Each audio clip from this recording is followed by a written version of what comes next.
All right, Dennis, thank you so much for being here. Super excited. Yeah, happy to be here, man. Of course. So let's get started at the very beginning. You had mentioned to me you grew up in Winston-Salem, North Carolina. I want to hear all about the local scene you grew up in, your introduction into alternative music. Tell me everything. Okay. Well, Winston-Salem was kind of like the big tobacco hub for a long time. That's where like RJR cigarettes are from. And so obviously it is kind of a dying tobacco town. So it was one of those places where the only thing to do on the weekends was go and hang out at Borders Books. That was like the thing everyone did. So uh, that was good for the music scene because that was like the big thing is like going to shows and everything. We were So when I was in high school, it was 2000 to 2004, and there was a really big uh, straight edge metalcore was like the thing going on in Winston. And so some of the bands that came out of that were Between the Buried Me is from my town. I mean, there was playing their early shows then, and bands like well, a lot of people aren't going to know them. Prayer for Cleansing and Undying, and just like it was it was metalcore, but it had a very North Carolina flavor, so it had a lot of kind of classical influence to it too. It was very pretty metal.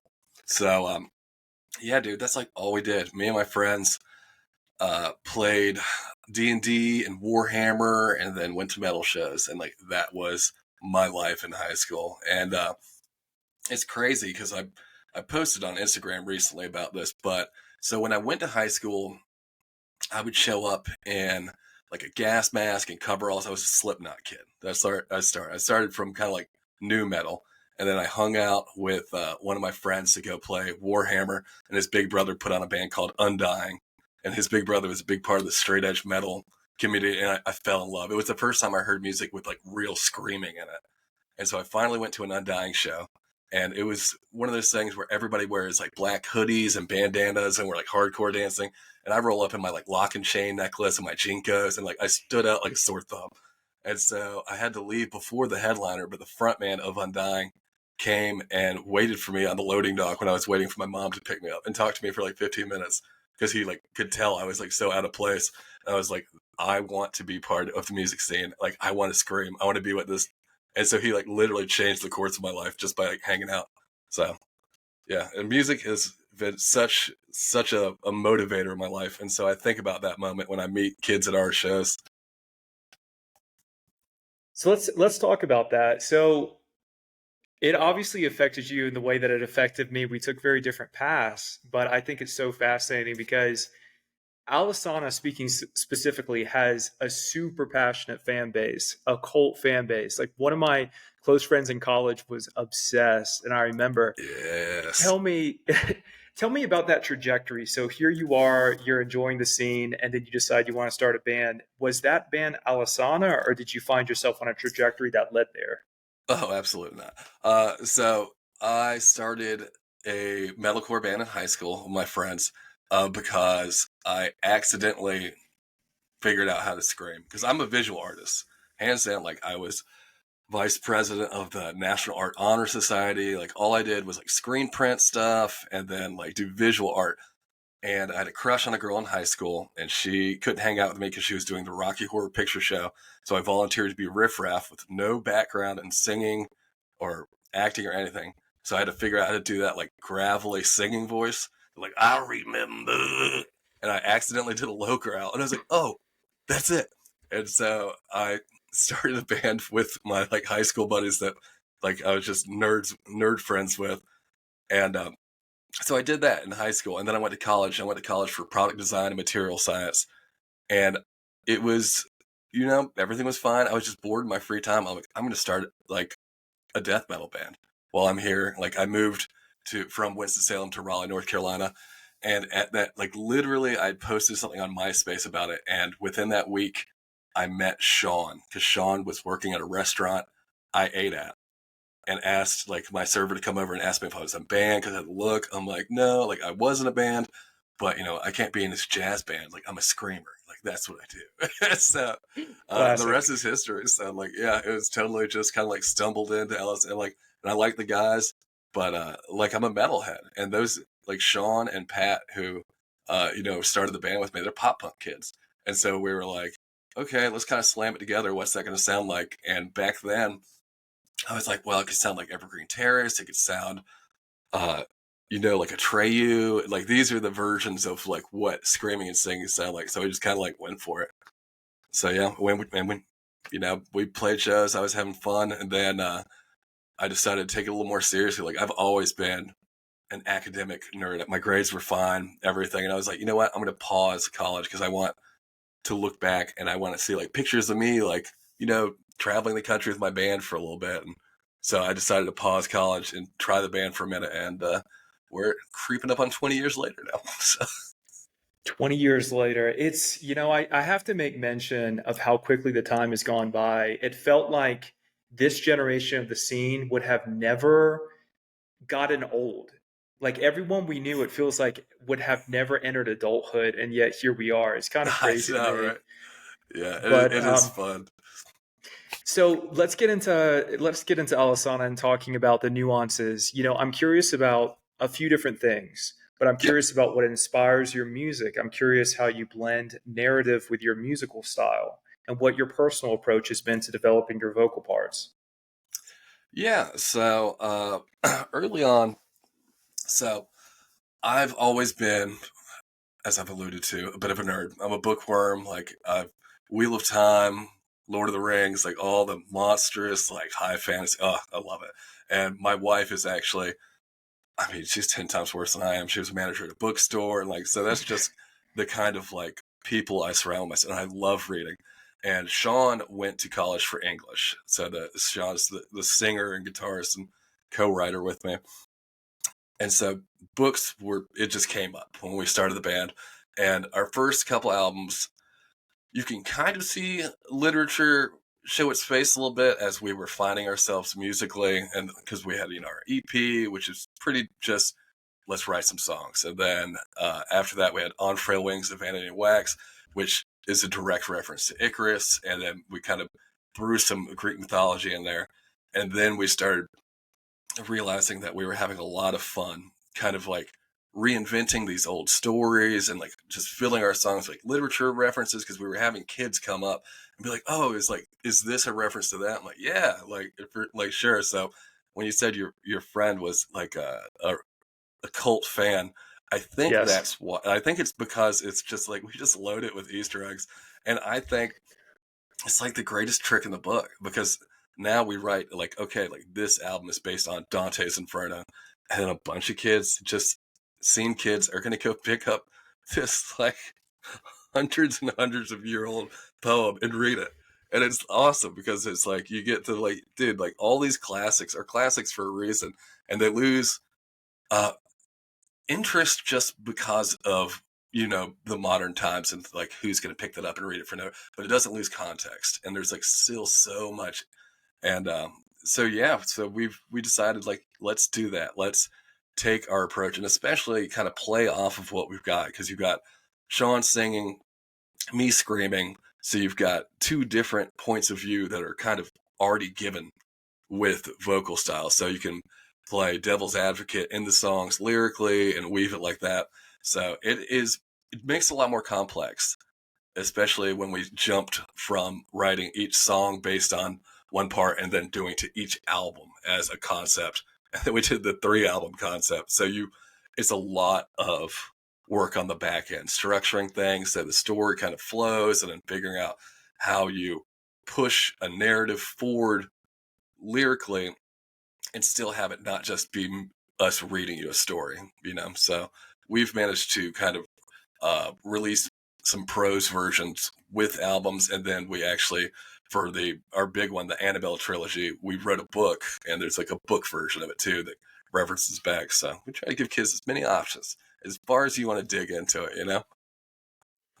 It sounds fantastic. And I find the concept of using long format lyrics to weave narratives incredibly compelling, very intellectually stimulating, especially in today's trend of shorter attention spans.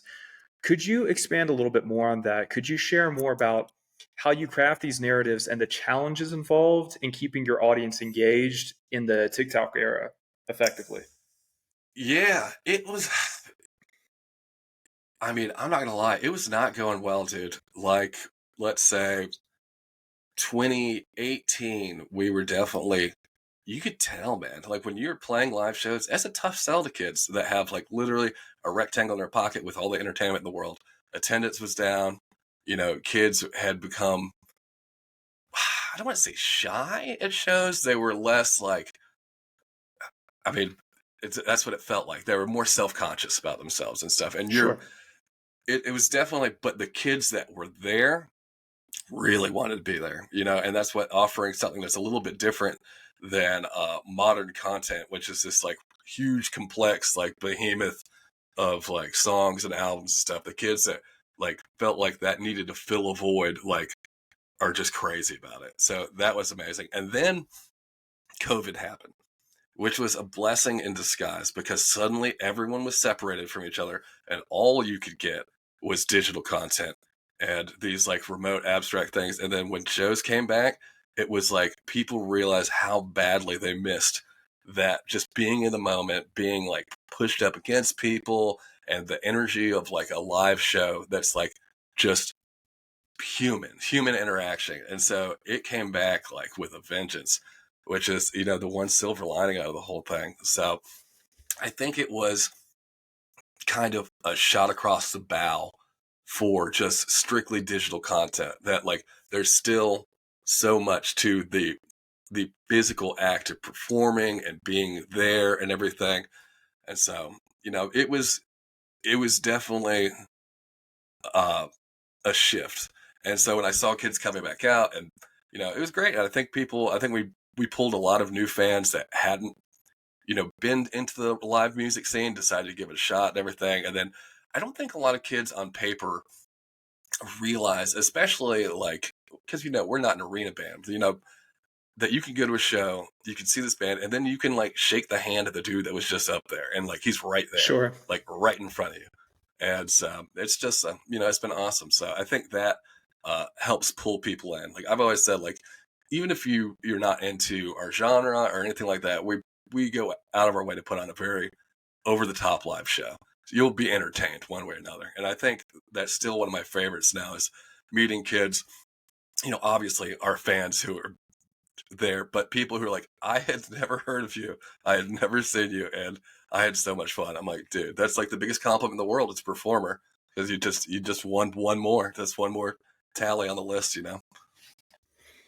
Well, that certainly is sensible, and it makes me want to kind of go back, into what inspires you personally.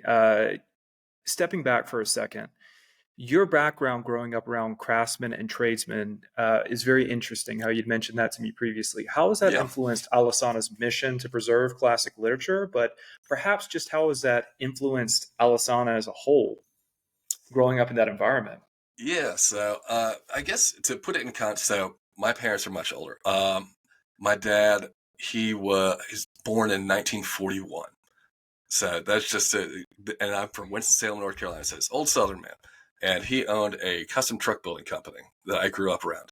So you just got a picture, little redneck boy me, toddling into these places, and it's just the equipment that is in there. I mean, I think the company started in like 1915 or something. The equipment is like World War One era, like giant metal brakes, like machines that are the size of half a building that are like cutting steel, and these dudes like welding, shooting sparks and everything. And like, so I got this like fantasy idea pretty much of like welders and mechanics and stuff like that. Like they were like, like Greek gods of like just, and it was Oh, amazing. And then my mom is like, I grew up with a loom, like a full size loom in my living room. She was a weaver. She has a long arm sewing machine now, which is like a 15-foot long. So it was like, and between that, crocheting, knitting, my sister went to college for fiber arts. And it's like all of these heirloom craft trades. My other sister's like a ceramicist, which are just so interesting to me because it is the art of repetition, which is just so unsexy in today's day and age, where I feel like everybody's mission is to cast the widest net possible and to put the most hats on. And it's the opposite. It's put the one hat on and put it on 1,000 times in a row. yep. And I always think about there's a documentary called Hero Dreams of Sushi. I don't know if you've ever seen it. I It's know the about, one. Yes. yeah, everyone should watch it. It's about a dude who just makes sushi just for his entire life. And now I think the end result was him owning the most expensive restaurant per square foot in the world. It was like this tiny little place that makes sushi just because like he's obsessed with it. He's mastered it. He's just done it so many times. He's picked apart every nitty gritty little detail, and it's just like it turns into art. Just and there's almost like a meditation to repeating the same process over and over and over. So, and I think there's so much to be said for a lot of those crafts because especially with like let's say with like quilting or something, like the value of a quilt is the time that went into it and then getting it. Like when you get a quilt from your grandma, it's priceless. Is beyond any value to anyone else. Like you couldn't buy it off of you. And it has so it's like especially in a capitalist society, it has somehow transcended that. And it's because of like the labor of love and that whole concept. And so I think by using the methods of these traditional like okay so like obviously these old things aren't valuable in and of itself but it's it has a value outside of like a capitalist concept is what I'm trying to get to. And so we try to go back and that's what so my craft is lyrics. And so I try to use literature that has stood the test of time, that is already out there, to interpret it. The techniques we use are not far apart from like, because I wrote a lot of poetry when I was in middle school and I was like obsessed with like structure and like sonnets and like Shakespearean sonnets and stuff like that. So now adapting that to screaming, because with screaming, you're really not, you don't have melody, so now you've got to work with rhythm and pattern. And I actually draw a lot of like inspiration from like hip hop and stuff because that's a technique that's available there too because there's no melody, so your rhythm and pattern, and try to use that to carry through and update things that I think have been around for a long time and have value and bring it to the modern audience. You just articulated that in such a nuanced way. I have never heard it articulated that way. I always That's feel like I'm which is so incredible. long-winded as a lyricist for you. No, it's perfect. I think a lot of people are going to find such value in hearing that. So let's continue that train of thought. You have mentioned you consider yourself a romantic in the sense that there's nothing more powerful than a champion of a lost cause. Could you Oh, expound upon that? yeah, 100%. And that's what you know, that's one of those things like so it especially in today's day and age, it's just because everything everything doesn't have to be a side hustle. And like I'm just like Mhm. so especially and so like I said, I had a much older dad, he owned a company and everything, and so I grew up going into him like, okay, I've got to be my own boss. Like I've got to like hustle, hustle, hustle. I'm like, it took me a while to realize like no, you don't. Like hobbies can just be hobbies, man. Like real talk. Like every time like you start something new and people are just like, wow, like have you thought about this? And I'm like, yeah, but just don't. Do it like do some stuff for you. And that's okay. You don't have to be the boss. That's okay. There's a lot of value. There's a lot to be said. And especially like, when I'm not on tour, like I said, my romantic view of working with your hands and everything. So I screen print. That's what I did in visual art back in the day. And there was a certain point, I think I was on Warped Tour, and I realized like every frontman has started his own clothing company. I was like, it sounds like someone's got to be making all of those shirts. I'm like, I wonder how you do that. So for the last 10 years, like when I'm not on tour, I screen print t-shirts. Like I print all the merch for the band and stuff like that. So I'm like physically generating the products. And there's that point in everybody's career with screen printing where you're like, all right, I know enough. Let me do my own thing. And I went and I did it for a little bit. And I was like, I absolutely hate this. Like, I hate being, I have no free time. Like, and that's what people's misconception about being your own boss is like, oh, like you don't have a boss. I'm like, no, dude, you have 100 bosses. They're called the customers.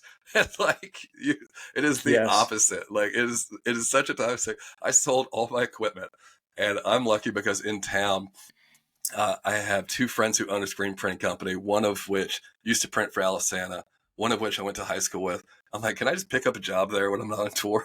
And they're like, Fair enough. we would love to have you. And it's the best decision I ever made because I clock in, I clock out. And then like I go home and I'm not worried about it.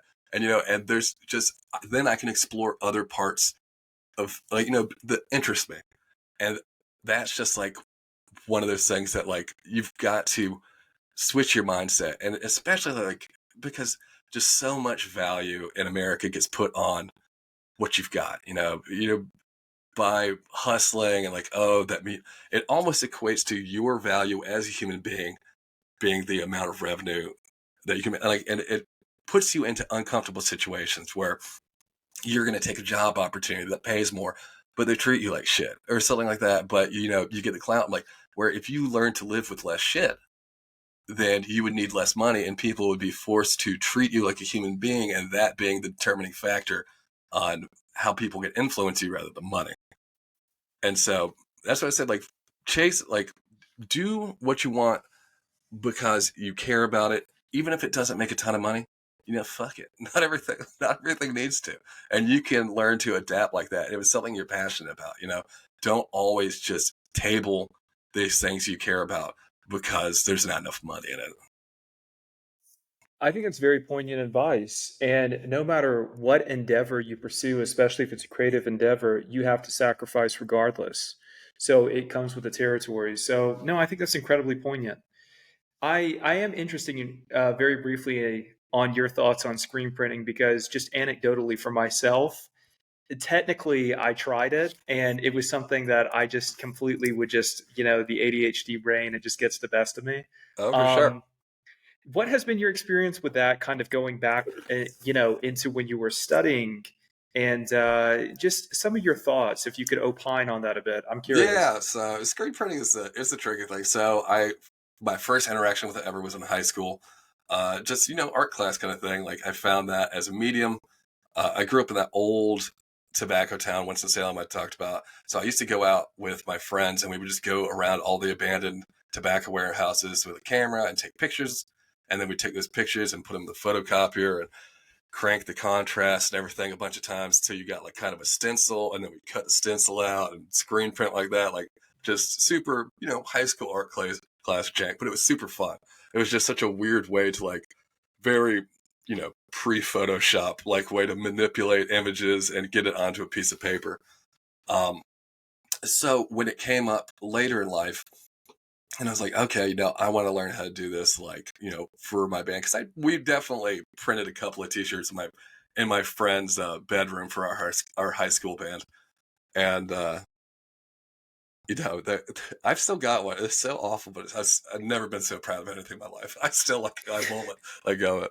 But so when you get into screen printing commercially, that's where the thing is, like, it draws a lot of artistic people because it's art and bands and stuff like that.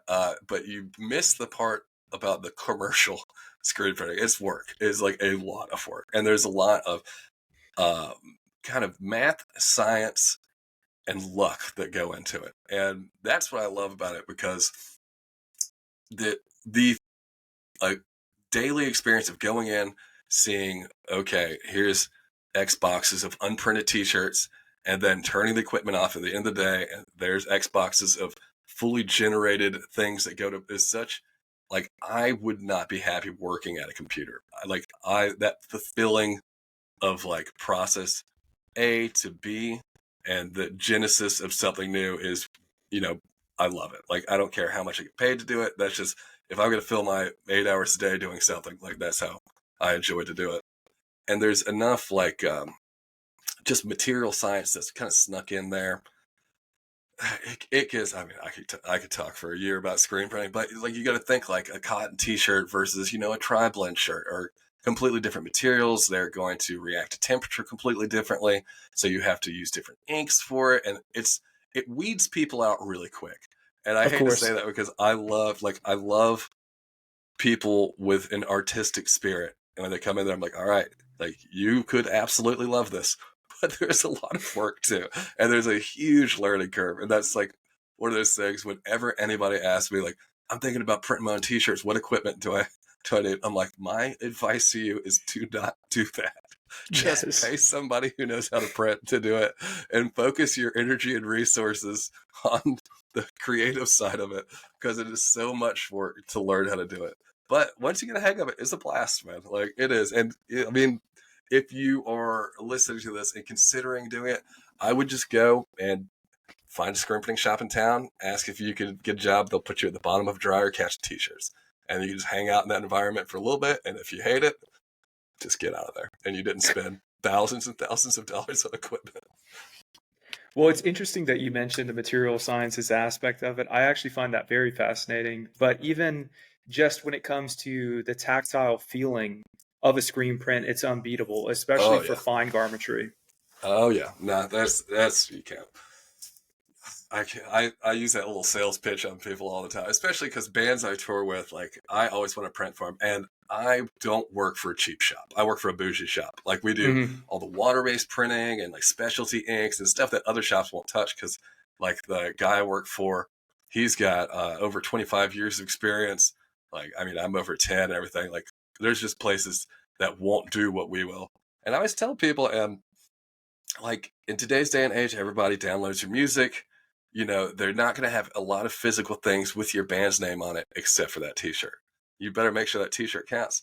And I'm telling you, you can get a cheap one, like printed by, like, you know, somebody who just undercut whatever shop by a quarter a t-shirt, and it's going to come out like crap. And then, like, people aren't going to wear a shirt that makes them look bad. Like, that's the reality of it, dude. So, you know, an actual well screen printed shirt, especially if you get a nice discharge print where it's like an acid that sucks the pigment out of the dye and just has no feel. Oh, you can't beat it, guys. You can't beat it. Let's actually touch a little bit more on merch before we Okay. move back to Alesana, because this is very fascinating. Okay, let's talk about the evolution of merch, because certainly harkening back to the Warped Tour era, merch has Mm-hmm. always been important. You know, of course, it's always been a revenue source for bands, but it's always been great just from an aesthetic quality. But merch has taken on a life of its own ever since the mid 2010s in terms of becoming fashion.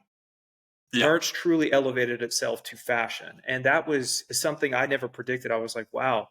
So maybe speak a bit on just your sentiments on how merch has evolved from just being a component of a concert to being fashion in and of itself. It is. And it's, you're 100% right that it has changed. And it's interesting because if you try to put fashion and music, and then, like, let's say live music events and merch in completely different columns, you would never be able to, you know, tally things out. They're all kind of part of the same thing. It's all part of that scene culture and lifestyle where the lines are blurred between each one.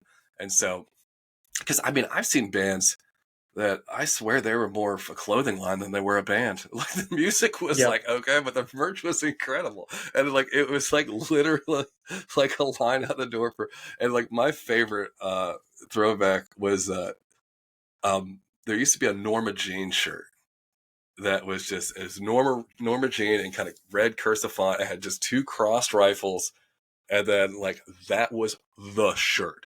Like, it was really so simple, but I swear, like, MySpace days, like, we're talking about, like, you know, 2004 Dennis was like, I finally got one, and I was like, oh my god, my profile picture is about to change, and like, and it's like those weird little things, and it is, I think it's good because bands, especially now, it is very hard to make money as a band. Especially, my heart goes out to every support band that we take out, any younger band that's getting started. Like, dude, I talk about a romantic for Champions of Lost Causes. Go out there and, you know, burn bright.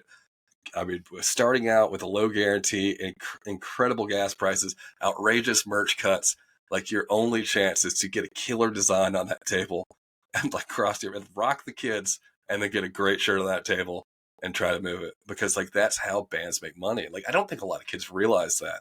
They're like, if we're not touring, you know, and we're not like pulling something from our merch store, like, that's it, dude. Like, Spotify streams are pennies, dude. Like, and that's it. So, and especially if you want to support a band, buy every shirt they got. You know, like that's how you do it.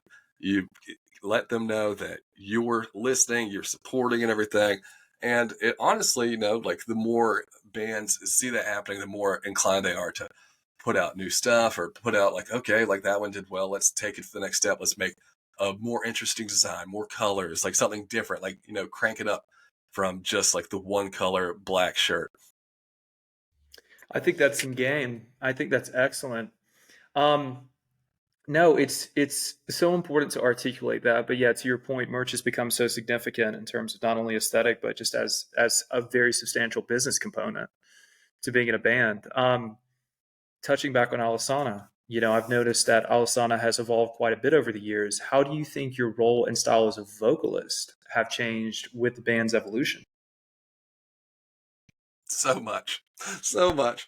I laugh. So my wife does a lot of her social media, and so she's seeing a lot of these messages that come up, and it's crazy. So Alesana's number one song of all time is "Apology," and it was one of the first songs we ever wrote. It was the first song on our first EP, and I always laugh. I'm like, I was like 18 when I wrote that. You know, I'm a 37-year-old man, and it's funny because, like, and don't get me wrong, I love playing it. I love how much it means to people, but I'm like, like so many people are like, you know, hear Alesana, they're like, oh, apology. I'm like, dude, I've put out so much music since that song. Like, if you listen to our last album, and like every artist is gonna tell you their last album is their best album, and I stand by that. I think Confessions is 100% our best album, and I love lyrically all this fun stuff I got to do with it because like I said, like I think the best inspiration you can get for lyrics comes from stuff that are completely not lyric related. You know, it's like there's a lot of references to, you know, like time travel and stuff with Einstein and the theory of relativity. There's chess references. There's references to like fine art and stuff. There's just like there's Easter eggs that I just throw it all out there. So I think as a lyricist, as a vocalist, I definitely, you know, I'm very comfortable in my own skin now. Sean and I, especially, is it's been such an unexpected but uh fortuitous collaboration because it is so much different writing lyrics with someone else because you have an instant fucking bullshit filter. It's just because when you're writing lyrics, I mean, it's a lot of work. Like trying not to repeat yourself, especially once you've written 6 albums, you know, 7 albums. Like you're going to regurgitate something that you said forever ago and you forgot. And someone else would be like, dude, you wrote that line like literally like 5 albums ago. Like, here it is. Like, okay, it's gone. Or you're like trying to make something work and you're really trying to like make two things connect and you jump the shark and you're kind of on the fence about it. The other person's there to be like, dude, nah, you keep going. You can do better.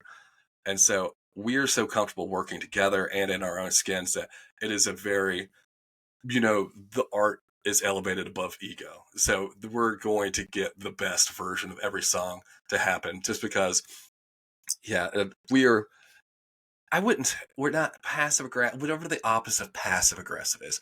Overtly in your face, it gets dealt with immediately and then you move on. So between that and, you know, once you've, with screaming anyway, and it's funny because so many people ask me, like, so what kind of scream technique do you do? Fry scream? Do this? I'm like, man, I've got literally no idea. Like when I started doing, there was no Melissa Cross. There was nothing. I just like I kind of figured out how to do it, and like you know, I'm sure someone on the internet can tell you what I'm doing, but I personally do not know. But the longer I've done it, I haven't lost my voice, so I'm clearly doing something right. And the longer I do it, the more comfortable I am with like you know, knowing what my capabilities are, you know, how a high scream can flow into a low growl or vice versa. And so I kind of like know like little tricks that I can play off of and then put things intentionally in the lyrics. Like, oh, I could do like the real quick, like high, low, like da da da da, like right there. So yeah, you know, it only gets better, like a fine wine.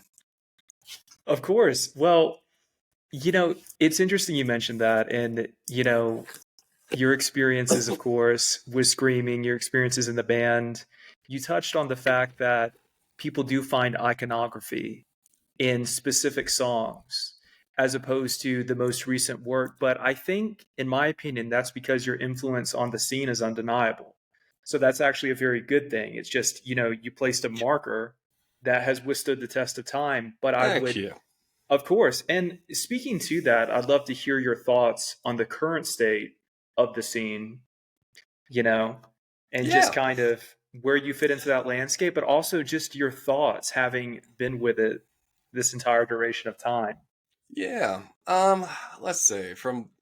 So let's say so the reason I ended up in and I I have no idea what genre we are. I've always said just like screamo, but I was laughing like my wife does social media and she said she pulled up someone on the screamo subreddit and they asked something about Alesana and all the comments were just like wrong subreddit post hardcore. I'm like, what? Like, okay.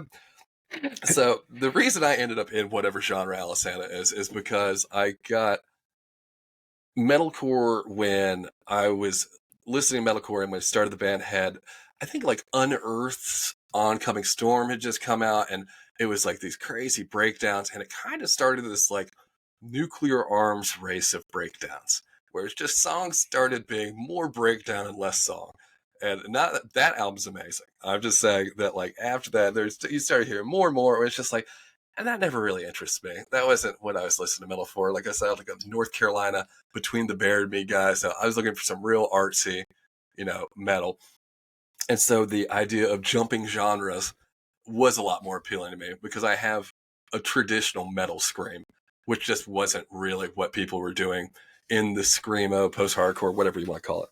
I was happy to be doing something different. And in our genre, I feel like we're, I don't want to say old, man.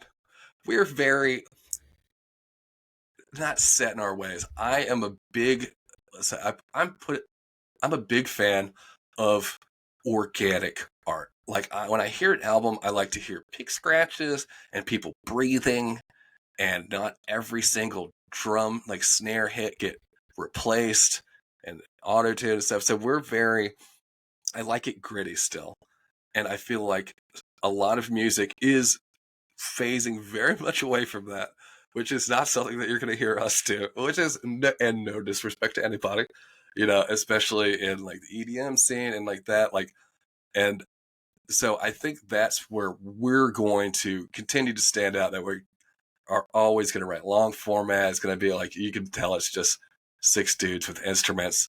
And not that I think there's anything wrong with like, incorporating a lot of digital elements, but we did, when we did our album with Epitaph, A Place Where the Sun is Silent, we decided to like throw the kitchen sink on the recording budget. And so we had like, there's choir part. If you listen to the album, there's choir parts, there's like trumpets, there's a string quartet, like all those are real people. Like we went to a church and mic'd up like a sanctuary and had a kids choir singing it. And it's like so awesome. I think you could tell too.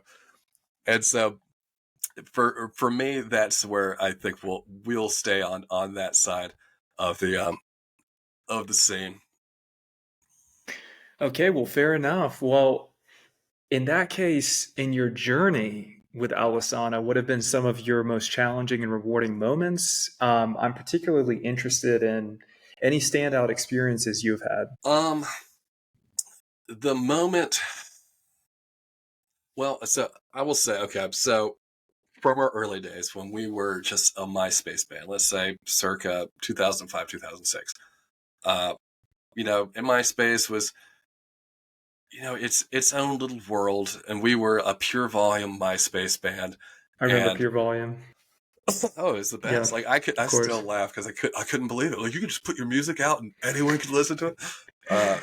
So we got hit up by a guy in Mexico, in Monterrey, to see if we would come down there and play a show. And this is when we were like just starting out. Like I literally, like we played around like North Carolina, because when it starts as a band, I call it the spiral, where you play like the same venue a bunch of times and then suddenly you're playing venues around the city and then you're playing cities around your state, and then a couple states around, and just kind of circles out from there. So we were still very in the middle of the beginning of the spiral, and we are just like, sure. I mean, it was like way back in the day. We're like, oh, I was like 20 years old. Like, fuck it. Why wouldn't I just talk to this random dude on the internet and show up in Mexico and believe something's going to happen?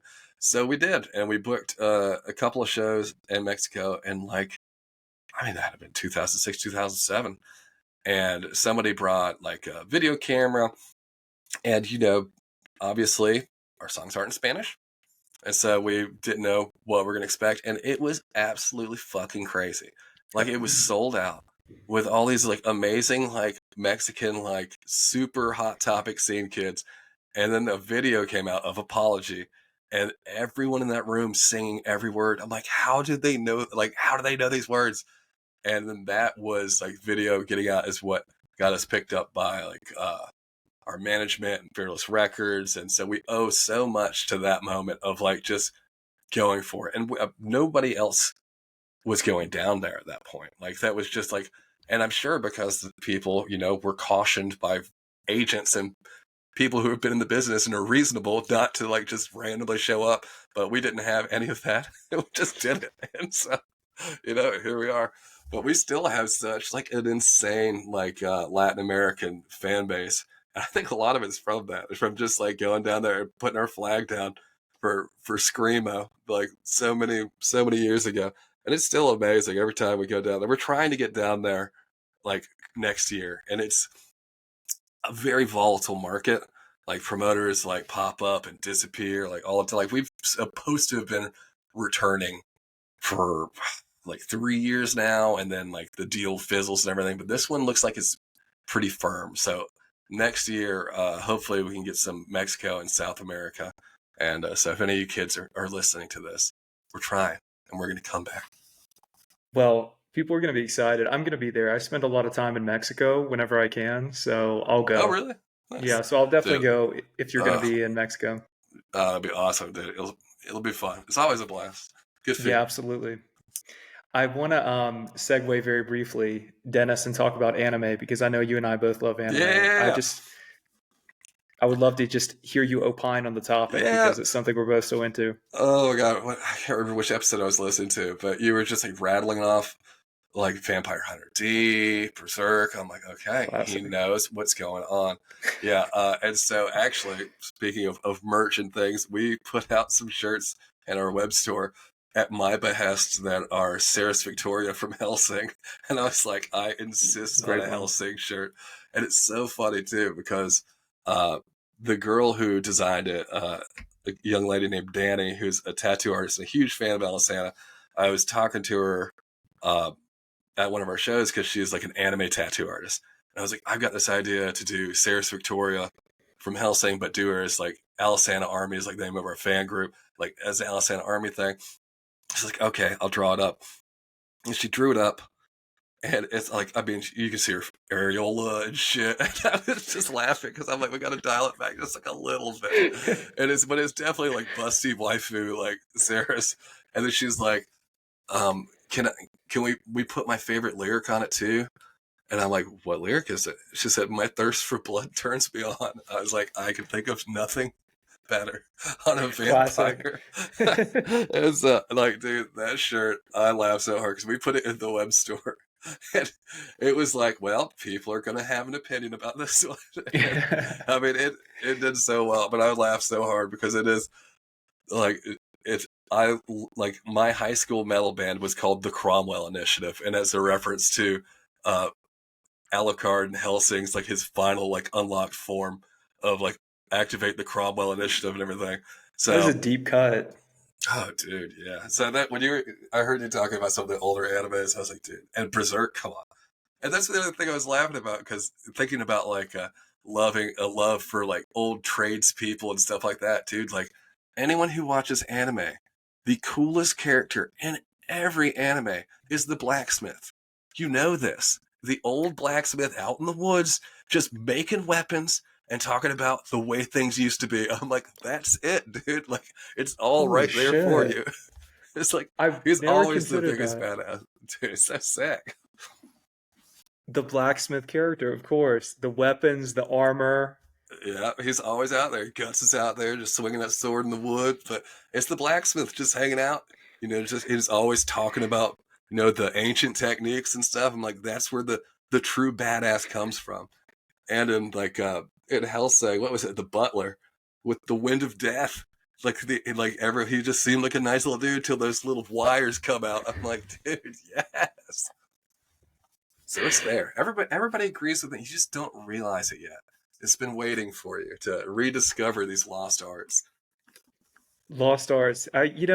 Speaking to that quickly, and I'd like to continue this topic of anime, but I've always considered, no, I have to mention this. When I talk about lost arts, is it just because I've aged out of hardcore dancing, or is hardcore dancing not in its prime? I actually don't know, and I want to know what you think.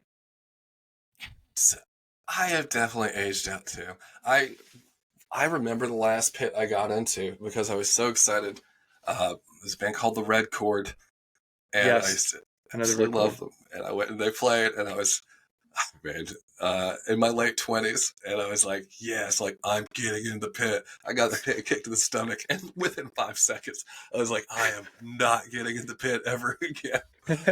It's still, the pits are different. It's a lot. It's a lot more like slam dancing is coming back much more than like you're talking about like actual like crazy like Mm. spin kicks and like everybody is pretty much like not like it was back in the day with everybody doing like crazy cartwheels and spin kicks and stuff. But I swear, and I don't know why it's happening, but there is more. It's the front row that the crazy shit keeps happening at. Like I played a show, it wasn't the last tour, but the one before that, where I had to break up a fight between two girls that were just going at it in the front row. I'm like, what is going on? I'm like, stop hitting her. And the girl looks at me and screams, she bit me, and points at her arm. There's like blood. And I'm like, what? It's just like this. It's the front row drama. That is the craziest. Like the pit is the pit, but it's always, I've seen some girl pull a knife in the front row, arguing over who was like up against the barricade. I'm like, y'all, like, remember how to act. Like, who's bringing in the knife to the Alesana show, dude? Calm down. Okay. So I want to just mention maybe the slam dancing components of this could be the new metal influence. Do you I think it's the love it. new metal influence and the I hope convergence it of is. all I this? hope it is. It is. And I'm a new metal kid. That's where I started.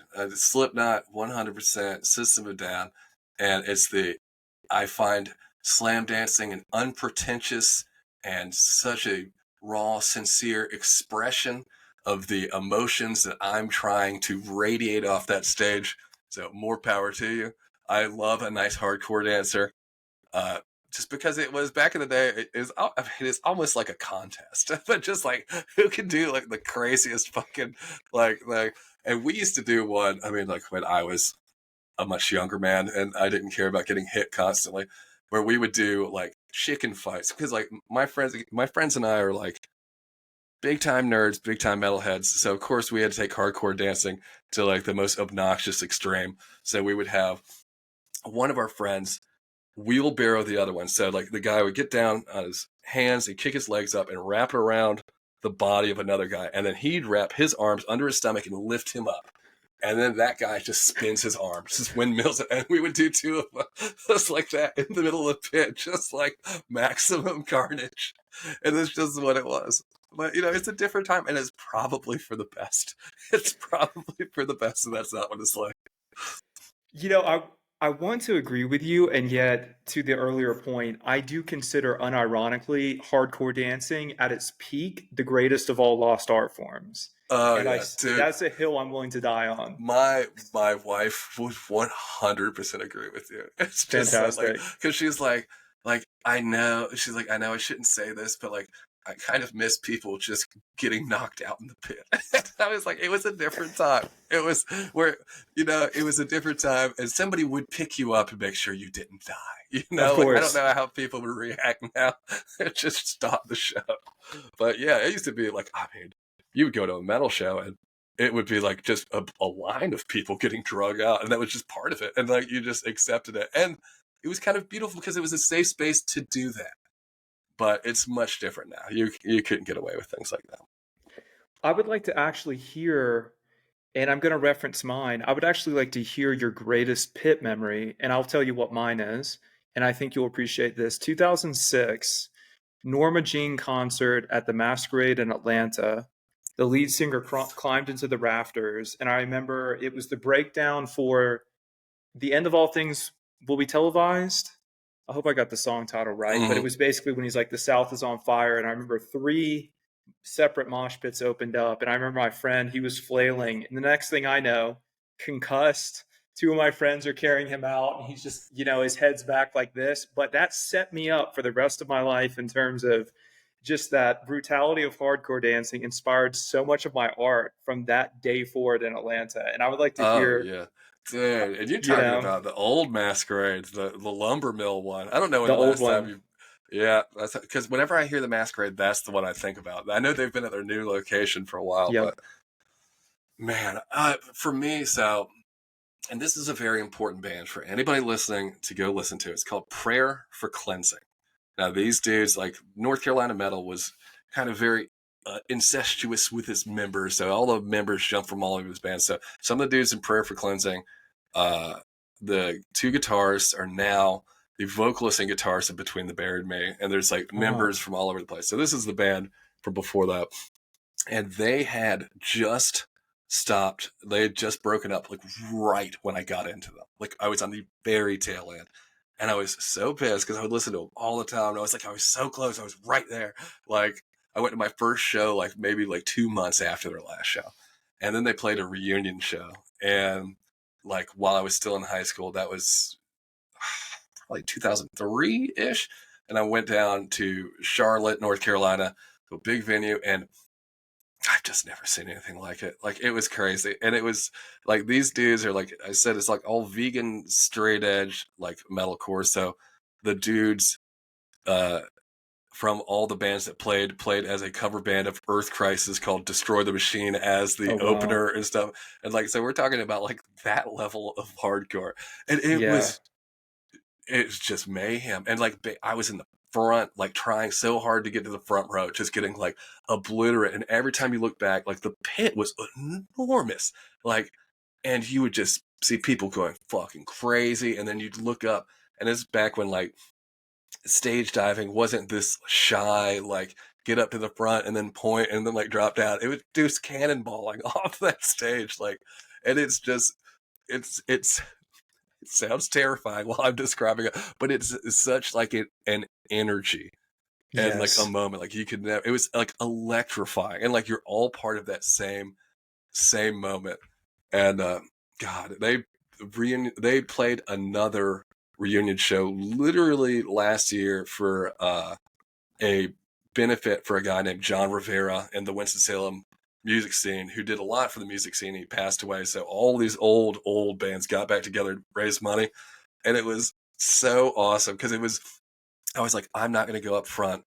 You know, I'm almost 40.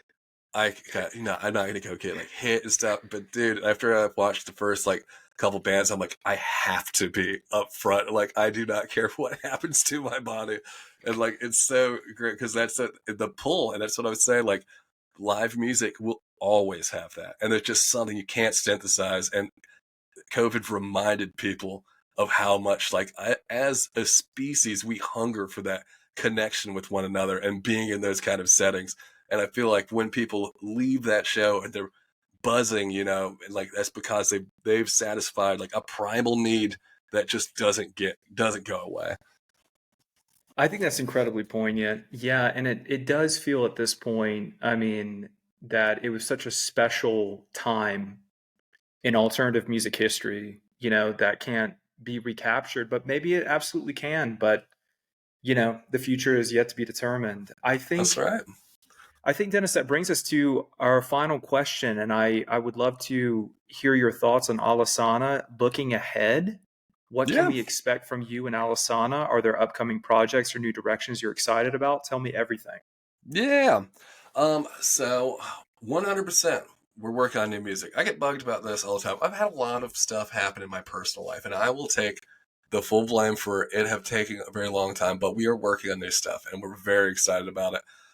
But like I said, we're a slow burn band, dude. Like, we're not going to drop like a little snippet of a half baked project. That's not what we do. We build, we do world building. So, be looking on that. We're definitely very focused on it this year. This upcoming year, the last 2 years, we've been doing something called the Trilogy Tour, which is our Annabelle trilogy, which encompasses The Emptiness, A Place Where the Sun is Silent, and Confessions, which are all part of the same storyline, weaving all 3 albums together.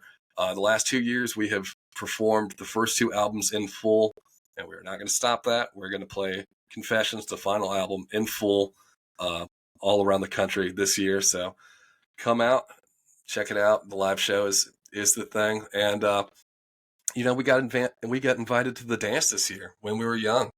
We're there, guys. So we'll be up there on stage playing The Emptiness.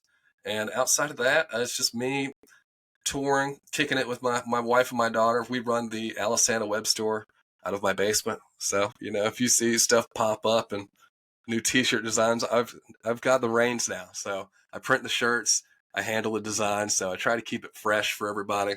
So if you see anything pop up, it's me helping pack that order and to send it to you. So go grab a shirt, man. Absolutely love it. Well, I'm excited to see you when we were young. Absolutely, man. Thanks so much for having me. It's been an absolute honor, Dennis. Thank you for being here, and we'll talk so soon, man. Thank you so much, brother. Absolutely. Thanks, guys. Thanks.